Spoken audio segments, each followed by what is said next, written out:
Takribani siku 3 zilizopita kulikuwa na taarifa kuhusiana na mwenyekiti wa madereva malori ambaye alidaiwa kutoweka na hajulikani wapi alipo.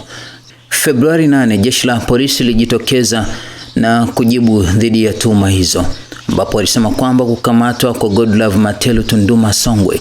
Jeshi la polisi mkoa wa Songwe linapenda kutoa ufafanuzi juu ya taarifa zisizo sahihi zinazosambazwa katika baadhi ya mitandao ya kijamii zikieleza kuwa Godlove Matelu hajulikani alipo baada ya kukamatwa na watu wasiojulikana.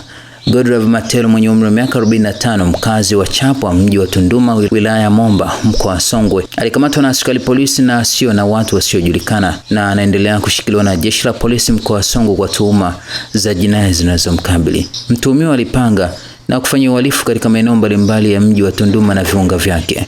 Uchunguzi umekamilika na hatua zingine za kisheria zinafuata.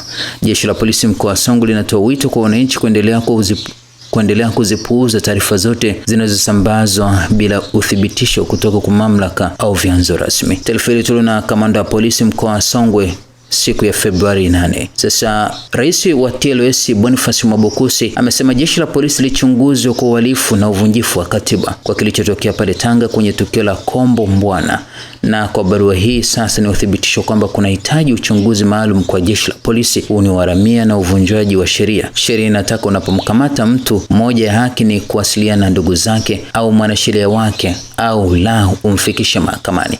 Haiwezekani ukae na mtu siku 5 halafu baada ya kitisho cha maandamano ndio uje na kipeperushi hiki. Huu ni uhalifu. This is a 4 days enforced disappear. Barua hii imethibitisha kuwa jeshi la polisi linatekeleza wajibu wake kihalifu na kuvunja katiba.